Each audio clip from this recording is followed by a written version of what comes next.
Hello and welcome to Sticky from the Inside, the employee engagement podcast that looks at how to build stickier, competition-smashing, consistently successful organisations from the inside out. I'm your host, Andy Goram, and I'm on a mission to help more businesses turn the lights on behind the eyes of their employees, light the fires within them, and create tons more success for everyone.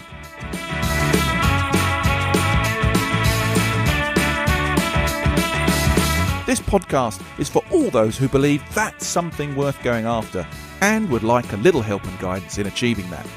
Each episode, we dive into the topics that can help create what I call stickier businesses.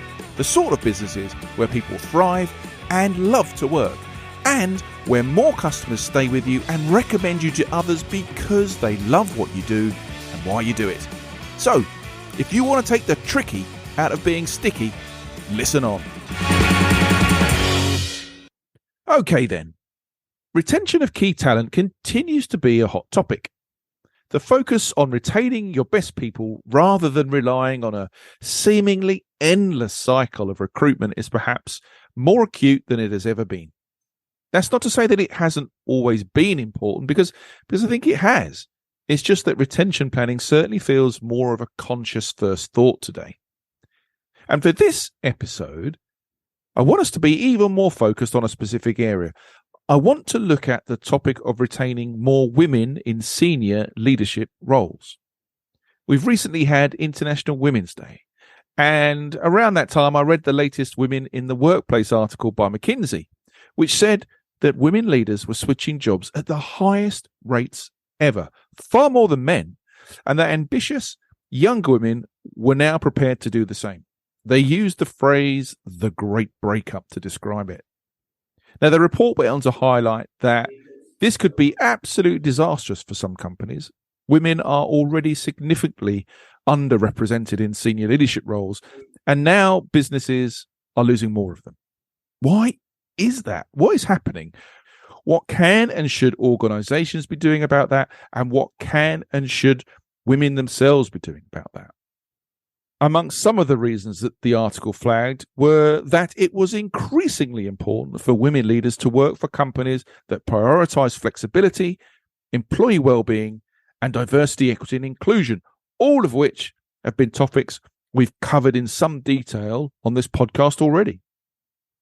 The thing is, if more businesses don't do something about this, not only are they risking losing their current female leadership, but also the next generations of women leaders too, who place even more value on flexible and inclusive workplaces.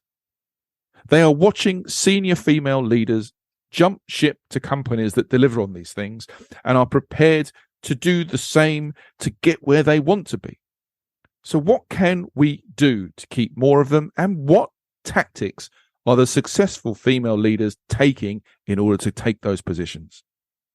Well, with me today is Claudia Miller, who's a career coach who specializes on helping women in the tech industry secure senior leadership roles. Claudia is very familiar with the challenges expressed in the McKinsey article, with her work in pretty much male-dominated industries like tech and finance. So I'm looking forward to listening to how Claudia thinks this retention issue can be tackled and discuss the benefits of doing so. Welcome to the show, Claudia. Thanks for having me, Andy. I'm so excited to be here. Oh, it's lovely to have you here. We were discussing earlier about we've already had, well, you've had a full day already and you're only halfway through it. And yeah. And I hope the next sort of 40 minutes or so is equally energetic and inspiring for you. So before we get stuck into this topic today, do me a favor, Claudia. Just give yourself a good introduction. Tell us a little bit more about you, where you've come from, and what you focus on today. Thank you. Well, as you mentioned, I'm a career coach, and I primarily work with career-driven women in the tech industry. And up to this day, I've worked across 26 different industries and all levels of experience, from entry level all the way to the executive suite. And I'm proud to say that even during COVID and the saturation and competitive place in the marketplace, my clients are still able to get jobs within 90 days or less. And on average, they get a 54% in salary increases. So I've had clients get anywhere between $30,000 and up to $140,000 in additional earned income. And I'm so excited to be doing this type of work, especially now where I know a lot of professionals are getting impacted, layoffs happening, restructures happening, there's a hiring freeze. And as you mentioned, everything on top of that, where there's currently systems in place within companies that are not there to really serve specifically women or diverse populations. I think this is going to be really interesting as well, because I don't know. I suspect we might find some differences between what's happening in the UK, perhaps what's happening in the US, but I suspect there'll be some commonalities in all of this as well, right? So I'm very interested to understand about where you see things happening, where good stuff's happening, where terrible stuff is still going on, and what we can really do about it.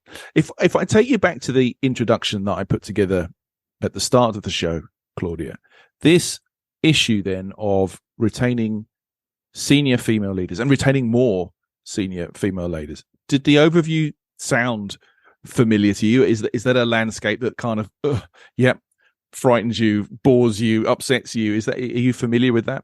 Yes, very familiar with and very accurate, I would say. Like I mentioned, I worked with a lot of women that are either managers, directors, senior directors, or all the way to the executive suite. And I definitely have seen where, they struggle with getting ahead in their career, even though they have really great remarks, they have great performance reviews. They're told they're one of the best, that they've seen. And they've even created groundbreaking applications where it's world renowned and it almost disrupts the marketplace.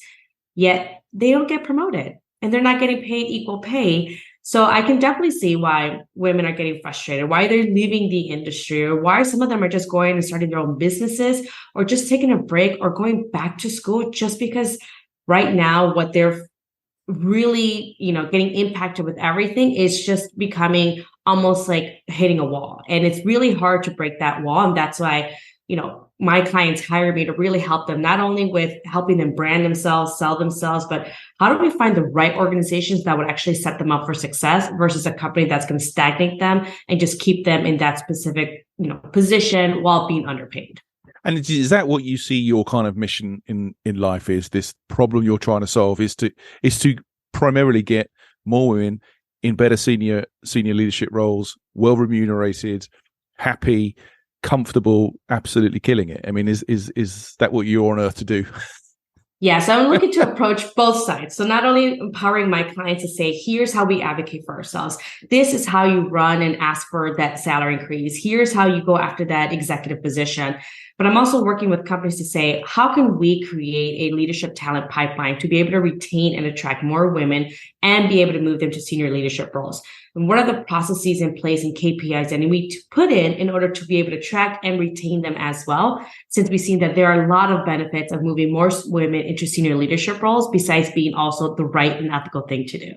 So what's the landscape like in the US right now? Because you've mentioned a couple of things around pay. I'm interested actually to dig into it, because you talk about equal pay, because in the UK, since like 1970, we've had the Equal Pay Act, right? So it's illegal for people not to be paid the same regardless of gender. How well that's policed, that's probably open to debate. And that's very different to the gender pay gap that we see. Do you have a sort of similar sort of thing going on in the US? Yeah, for women overall, just encompassing, and this is more towards Caucasian white women, they get around 82 cents on the dollar versus what a dollar our white male counterparts are making. But when you break it down to diversity, Latin or Hispanic women are making 55 cents on the dollar, meaning it would take them 22 months to earn what our white male counterparts earn in 1 year. Wow. And we break it down to African-American women, also they're around 63 cents on the dollar. So there is a vast discrepancy here when it comes to pay. And, one of the things that, one, they don't know how to negotiate their salary. Two, they're not asking for that salary increase. And even then, how we typically tend to imagine our salary is whatever we're making, let's add another 10, 15K on top of that, which kind of creates a compound effect of how much you're being underpaid. So that's why when clients come to me and work with me, they sometimes double their salary or get $50,000, $80,000 salary increases because they've been underpaid for so long, especially when they've already reached that, manager, director, senior director level. Sure. I'm just intrigued by those numbers, because there's some scary numbers there. The gap. I mean, I think the information that I researched for us was in the UK, our gender pay gap is about 10.4%. So that's based on average earnings, right? Now, We're supposed to be getting better at this stuff. That's gone up 1% since 2016. So something isn't working in the chain. But to hear that the massive gaps that you're talking about when it comes to gender and race, I mean, that's pretty frightening stuff. I didn't expect it to be quite as big as that. And the causal factors of that is that just a whole load of awful tradition to unwind? Is there just terrible amounts of conscious and unconscious bias going on there? How do you see it, Claudia? I think that it's really the ecosystem that we're in. Like you mentioned, there's that conscious and unconscious bias. Yeah. There's no pay transparency here unless you work in federal or state government. And even then, some people don't even know that salary is public information. The other thing is that people are not advocating for themselves. And usually it tends to be more men that tend to, ask for that salary negotiation. But even then, the numbers are very small in comparison, where recruiters and hiring managers, 84% of them expected to negotiate their salary, but yet only about 30% of women actually ask for more. Really? So yes. So it's really not only from a company perspective and just bad, pay discrepancy, and then it comes from the person itself, where they're not even advocating for themselves or asking for the amount, even though it's expected from most hiring managers and recruiters. Well, maybe we can get into some of the individual actions that people can take in a little bit. Let's just continue thinking about the issue. I think we've covered a lot of the background issues. Are there any other major ones that spring out as to why you think women are so underrepresented in senior leadership roles? Well, what tends to happen is, depending, and it could be in different formats, but when there's a new CEO, there's new senior leadership, they tend to bring their own leadership. So, they kind of clean house, they bring in their own CFO and their own employees. And primarily CEOs and executives tend to be men. So they tend to almost bring men all on board. And I've seen this where some of my clients have, been at this company for quite some time. They've actually started the department. They were a one-woman show, and now they've grown that department. The company got acquired and they're pretty much demoted, and they bring in their senior leaders. Right. And there almost feels like no place for them. So that's one scenario. And I feel like there's multiple scenarios. The other thing is that data shows too that men or women actually are very unlikely to actually get feedback or positive overall feedback on how they can advance their careers versus in comparison to men. So a man will be told, you know what, I think you're great, but you need to build these skill sets. This is how you can perform better. And this will help you become a better manager. Whereas women are not getting that feedback or advocacy around it. And I don't know if it's because men just don't know how to talk to women, which I have heard at times where they'll say, I sometimes feel uncomfortable. I'm going to say the wrong thing. So I tend to not talk too much to my female employees versus my male, employees that report to me. We'll go out for lunch and I'll just, let them know, hey, Andy, you need to improve better on these specific skills. Whereas they don't feel that level of comfort when it comes to women. It's crazy, isn't it, really, when you think of it in that sense, that it comes down to an inability to have a chat with somebody. It is a age-old problem that we're trying to unwind here. But I think it's trying to think about things positively going forward, because we're clearly trying to play catch up on all of the kind of mistakes of the past, right? But society's moved on, and it's moving on at a pace. How much of this legacy is still to do with childcare? I mean, I can't tell you how many reports I've read on this, which you read and you go, really, we're still living in this world where it's primarily it's the female who ends up looking after the kids and taking a career break. Nowadays, we hear the occasional stories of men doing it, and I know there's a lot more, but it's still predominantly the ladies, the females, who end up taking the career breaks, and that must be having a serious effect. Yeah. And then when there's a career break, I mean, when you're job searching or interviewing, they'll ask you, why did you have a career break? And if you were to say, I had to take care of my elderly parents or I had kids, they just look at it as, well, you just said you're maybe not up to par, up to speed when it comes in the marketplace. But yeah, if a person was to say, well, I was nannying for 2-3 years, all of a sudden that's considered work experience. Right. So it's always this dynamic of what you call it. And same thing. It's like, well, you haven't been working here. Well, let me, we're going to have to start you from the beginning. You're going to have to take a pay cut, which when you know how to do it correctly, and this is something that I've helped with some of my clients, I make sure that they're not taking pay cuts. They're not taking a step back. They're jumping right back in where they left off.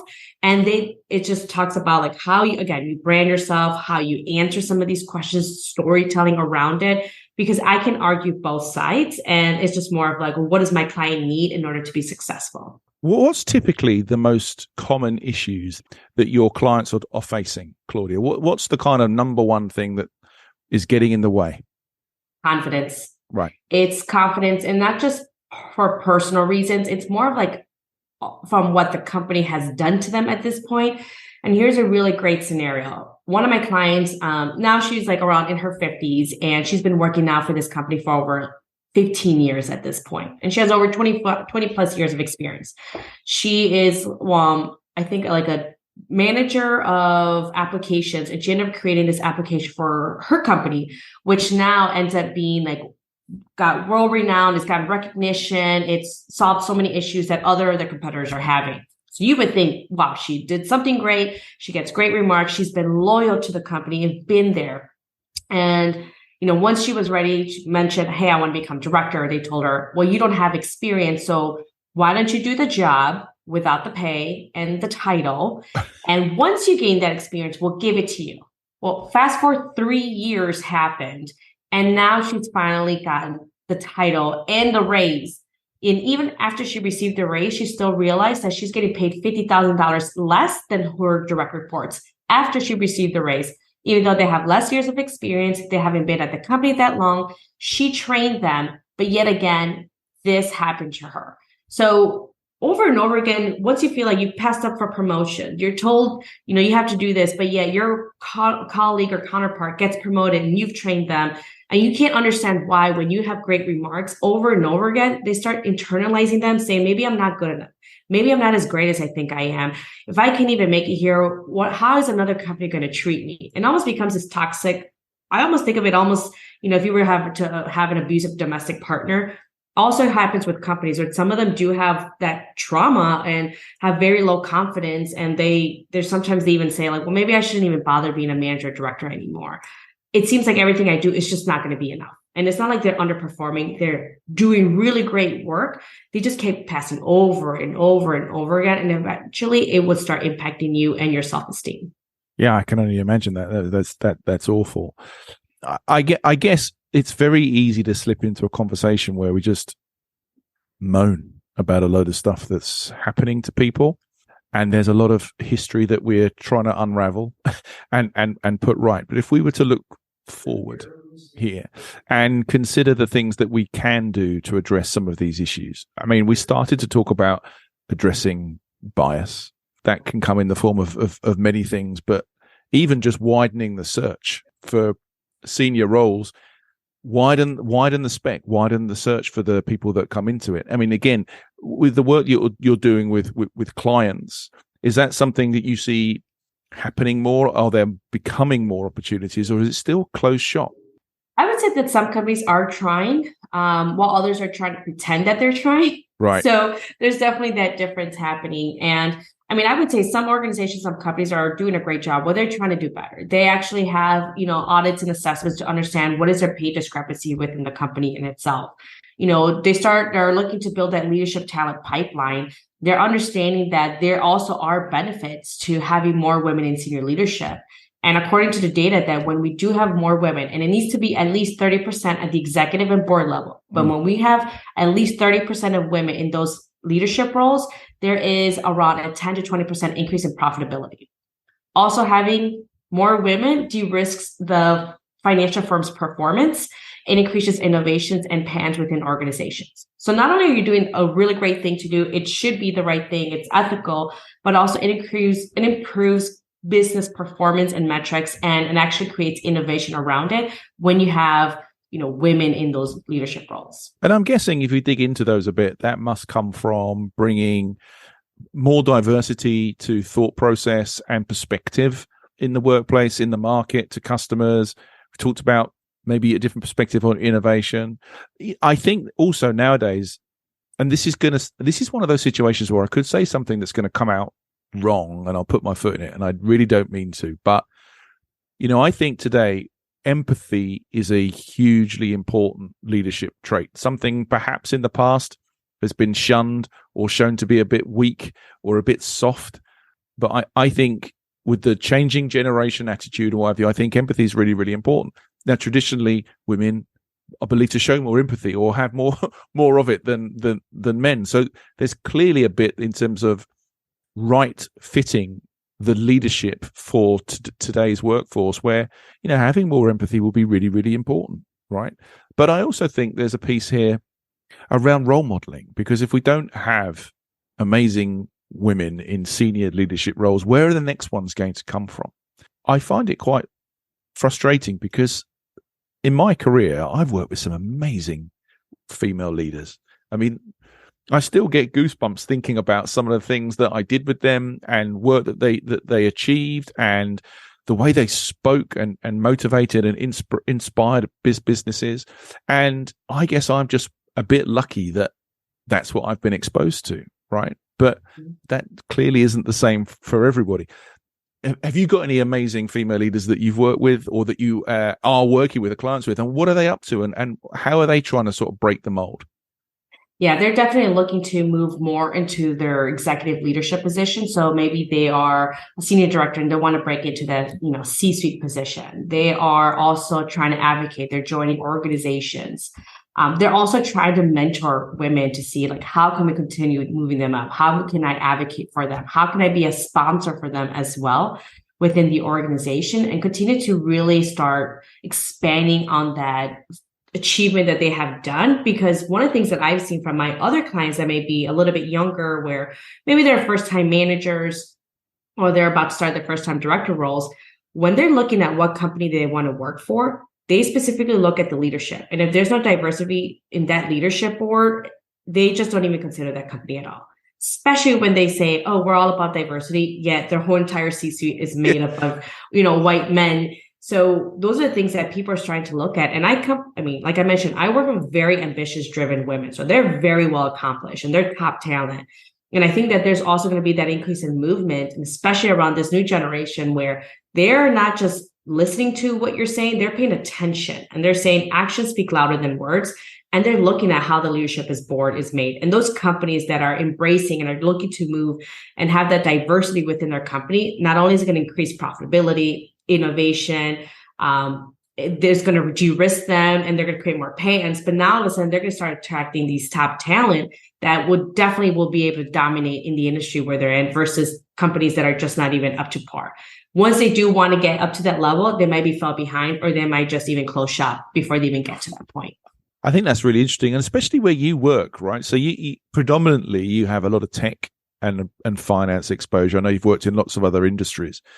And I mentioned in the intro that they're particularly, or have a history, shall we say, of being particularly male dominated. Do you think in those industries that they are really making strides going forward? Are they kind of leading the pack, or because of their history, are they still way, way, way back and have the wrong attitude? So I'm really just interested to get your opinion as someone who's working right in it.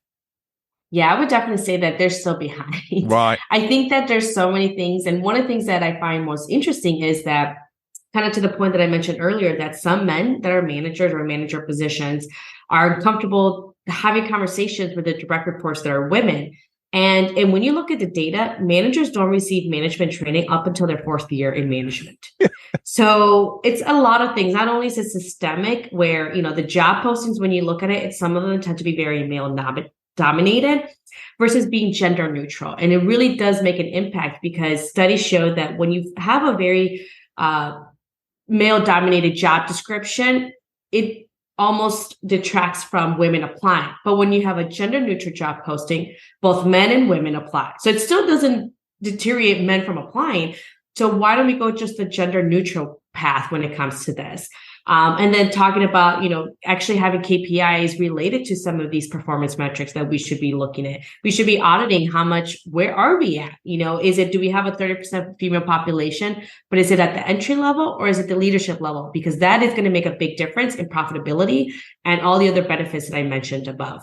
It's really interesting you say that, Claudia, because we spoke to Nikki Wright a few episodes ago from Diversity Jobs, and these is exactly the sort of issues that she was really trying to talk about. And it was one of those awkward conversations for me, because again, being the person I am, I haven't experienced a lot of these issues or barriers, right? I've been very, very lucky. But this whole thing of being neutral or even targeted for diverse groups with job applications, what have you, and trying to widen the net was clearly not forthright or at the front of everybody's thinking.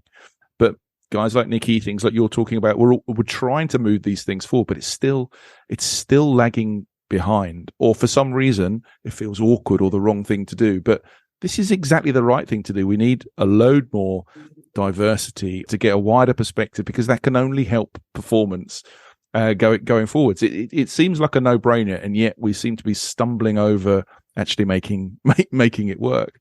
You've talked a lot about confidence and advocating for ourselves, and whether that's come from history. Is it as simple as feeling that you're worthy of that position and therefore taking confidence from that and then pushing ahead? Or are there systems, techniques, mechanics that people can kind of use to make them feel better, or to push themselves further, to be okay with advocating for that position and sticking their hand up and saying, yeah, I want that job and here's why? What sort of strategies do you try and get your clients to employ? I would say about 85-90% of my clients that I start working with at the beginning, they have very low confidence, but they're high performers. Yeah. So one of the things that I need to make sure is that we're able to build up their confidence by the time they start interviewing, because if they're not confident, it will leak in through the interview process and either can cost them the job opportunity or have them be offered a very low salary, which I don't want any of those situations for my clients. So the strategy that I really have to really start increasing their confidence is they have to find that in themselves. And it's not about, think about, who you are. That's not my strategy. For me, it's like, let's look at concrete data. Once we see the data, it'll be easier. And the thing that I've noticed is for a lot of job seekers, and I'll admit, I used to do this before I became a career coach, is that we tend to be very passive when it comes to our careers. We don't actually pay attention. We live almost like day to day. And if I were to ask you, Annie, like, what did you do 4 months ago? I mean, I don't even know what I did last week, to be honest. I would have to look at my calendar, and I live by my calendar, but I just don't remember what I did last week, 3-4 months ago, 6 months ago, let alone 12 months ago. That means that if we don't know what we did, our managers are not going to know what we did. So nobody knows what we did in the past 12 months. So one of the things that I have them do is to start collecting data. What have you accomplished in the past 12 months? What you must have done something. And what is your impact to the business? Is it savings and productivity? Is it increasing revenue? Is it adding new customer segmentations? Is it adding more leads to your pipeline? What is your value to the organization? Because if you didn't have a value to the organization, we wouldn't have your position. So clearly there's value. Let's figure out where that value is coming from. And then specifically look at what you have done in the past 12 months. So all of these achievements and these metrics is what we're going to utilize to create that resume, the cover letter, that LinkedIn profile, and embedding those stories within the interview process. Through this, slowly, they start realizing, I didn't know in this past 12 months that, I've increased revenue by over 25 million, or that I did a savings in the next 10 years could be potentially saving over 3 million just because I did something that took me 3 months. And all of a sudden they start realizing that, yes, actually, I am great. I am really good at this. And then afterwards, I have them start networking and primarily reaching out to people that are 1 or 2 levels above what roles they're currently looking to apply. So if they're the manager, I have them reach out to director, senior director positions and have them network to say, what are the hardest skills to hire for when you're looking to hire a director? Or, can you tell me a true salary range when it comes to a director position? Just because there's, when you look online, there's a $80,000 discrepancy. Would you be able to bring that a little bit closer to a $20K discrepancy? And then once they understand these things and, once they get that salary, just start realizing I'm not being greedy. I'm not being crazy. This is a salary I should be paying. I just heard from them, and I heard from 5-10 people that this is how much I should be making. These are the top 3 skills that are hardest to hire for. And I have those skills. And when I told them about my background and my accomplishments, they were amazed enough to say, I want to hire you, or let me refer you. I know someone that is hiring and you would be a great fit. So it's almost like a snowball effect that first they need to start understanding their achievements. And I will admit, it's easier when you have someone like a career coach or myself to say, like, tell me more. How long did it take you? What was the impact? Let's dig deeper. I know there's an even bigger impact on top of that. If we were to aggregate all of this, you mean to tell me in your career, you've increased revenue by over $500 million, and that the average, product or service that you sell is around 300,000, and your network is composed of A, B, and C, and D. All of a sudden, they know now they have that ammo that they can switch on and off and pull that lever throughout the whole interview process, knowing that they are a sought after candidate. They have the skill sets, and what they're asking for is more than enough. And it's actually very comparable to market rates. And sometimes it will be double their income, but that's what the data shows. I think it's fascinating listening to you because you're clearly into your data, Claudia. I'm a softer person. You're the hard data kind of person. But I love the idea of writing your career story as you go, because it's a bit like your network, isn't it? You never know that you need your network until you come out of work and start using your network again. And you realize, damn, I didn't pay enough attention to my network. And the same as you go in and you try and update your CV. Okay, so what did I do? And yet every day you're doing stuff and making little notes and capturing those things and building that story over time. It's a lot easier to make a note in the moment than try and recall what we did 6 months ago, a year ago, and what have you. So I think that's a really interesting concept to think about.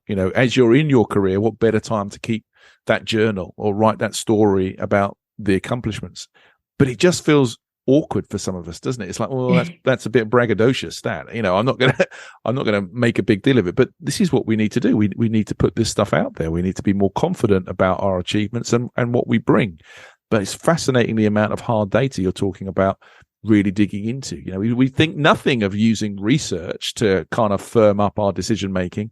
This is exactly the same, right? Mm-hmm. And it just makes it easier to build a case on like why you need to get that promotion or why you need to get that salary. If I can tell you I can bring in $50 million and I've done that in the past 12 months and I'm asking for 30K extra, it seems very minuscule at this point, especially when most companies are offering, at least here in the US, anywhere between 3 to 8% salary increases. And if you get a promotion, it could be maybe up to a 15% salary increase. But if I go to an external company, I get a 20, 30% salary increase. Being loyal to a company, here in the US, at least, you're being penalized because you barely even get enough to even cover inflation every year. And I think the salary thing is clearly very, very important. We can't ever say salary isn't important, right? But today it's almost like hygiene factor. Right, it's the table stakes to get you to the table. If you're not paying the right sort of salaries, you're going to miss out on the talent. A lot we've seen for the McKinsey report. We've put it in the intro. We've had discussions today.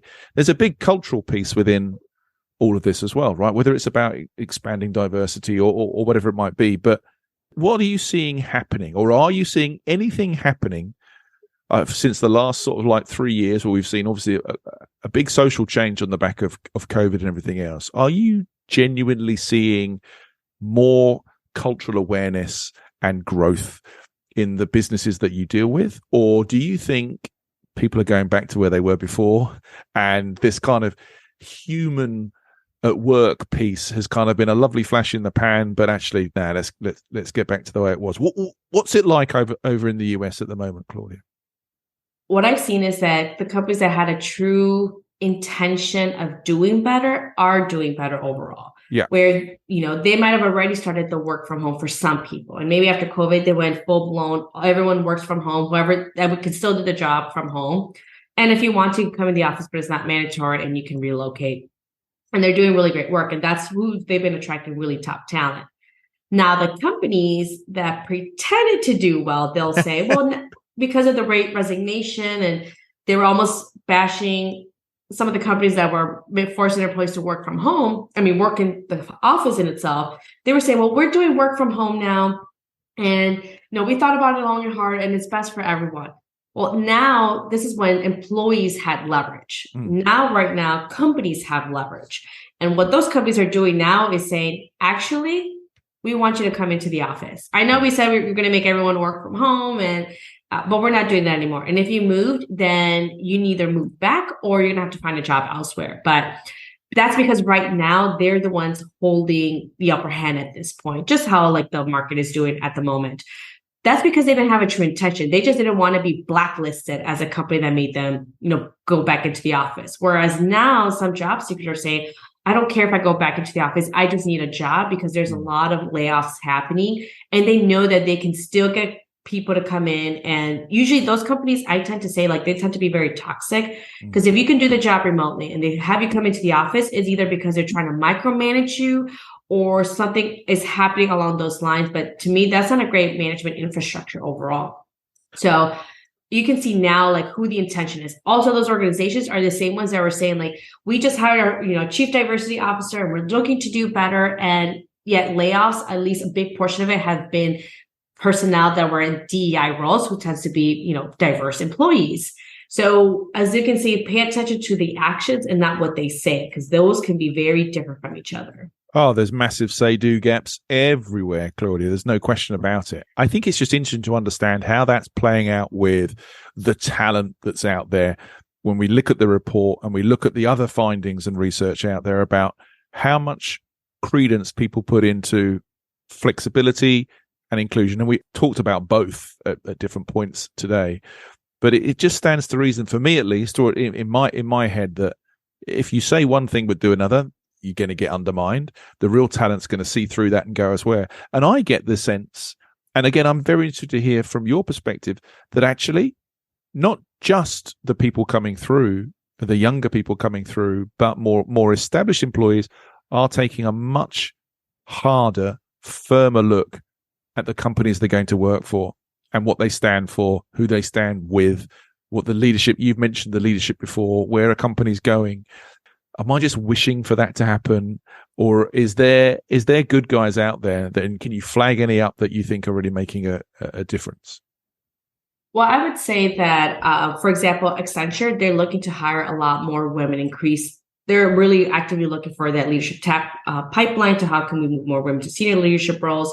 And there's a company also like Avanade who follows and mimics almost that Accenture's mission. So they're trying to do better. Definitely that I've seen. And I do agree with you. This younger generation, they are, they're not just, because it's a great company, it's a great name, I want to work there. They're saying, actually, no, that's not a great of a company. Here's what you have done, or there's no leadership, or when you impacted, the jobs or layoffs, you primarily laid off, person of women or underrepresented communities or these DEI professionals, and you have not put any backing to what you have said you're going to do. So they're definitely being more active, and you can find this information. They're also very good at technology and finding this information where you can look it up really quickly.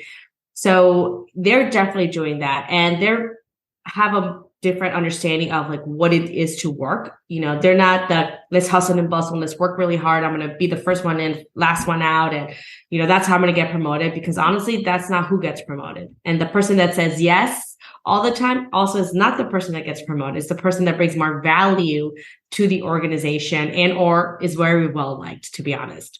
This new generation kind of understands, like, I know that I'm just a number, therefore you're just a company. And if this doesn't work out, I'll go somewhere else. And I'm going to be doing what I was hired to do, nothing more, nothing extra, because if you want me to do more, then promote me. Yeah, companies definitely have to earn loyalty harder than in the old days. There's no question about that. We're getting near the end of this episode, Claudia, and I want to ask some advice. But if we think about it from an organizational perspective first, the sort of things we've said in helping have and hold more women in senior leadership roles, we've talked about addressing the bias issue. We've talked about creating a more inclusive culture. We've talked about being open to and offering flexible working arrangements. And we've talked about quite a bit about prioritizing the development and advancement of women. And then the excellent piece around the data use, right? But I want us to think about what actions the female listeners can take who are listening today, right? So I have this section at the end of the show called Sticky Notes, Claudia. It's where we try and summarize the best bits of wisdom that you've got on 3 little sticky notes that people can take away. So if you were going to give 3 bits of sagely advice to any women listening here on how they can go and grab and get that senior leadership role that they're craving, but perhaps don't feel confident enough, what 3 pieces of advice would you give them? I would definitely say create a plan and ask for what you want. So when you ask for what you want and you don't get it, you go to plan B. And my philosophy is if they don't promote you, go promote yourself. You don't have to wait for your company to have an opening. You don't have to wait for them to promote you. You don't have to wait for them to recognize your value. Once you know you're ready, and this is where the plan comes in place. If you have a plan and you say, I've acquired these specific skill sets, I know I'm ready for this position. And if your company says, we don't have anything for you, or you just got passed up for promotion, that's your cue to say, let's go to plan B, and I'm going to find this role at another company. And then the next thing is salary negotiation. You have to negotiate your salary. Even if you're in an entry-level position, even if you're pivoting from industries, or even if they gave you a really great salary, still negotiate. There's still money on the table. So let's ask for it. And then the third piece is, this is really this is something that I use overall for my, not only career and business, but do what others won't to achieve what others can't. So really understanding that of, what are others doing and what can I do? And it's not, let me do this job for 3 years without getting paid. It's, how can I get ahead in my career? And even looking at what are the masses doing, and just do a little bit more than what everyone else is doing. 3 fantastic pieces of advice there. I'm sure that's more than enough for people to kind of take away and start killing it, Claudia. Listen, it's been lovely speaking to you today. Thank you for sharing what's happening stateside and everything that you're kind of working on, and giving us an interesting perspective on this challenge today. Thank you, Annie. Thanks again for having me. Okay, no problem at all. Okay, everyone, that was Claudia Miller. And if you'd like to find out a little bit more about anything that we've talked about today, or Claudia herself, please check out the show notes. So, that concludes today's episode. I hope you've enjoyed it, found it interesting, and heard something maybe that will help you become a stickier, more successful business from the inside going forwards.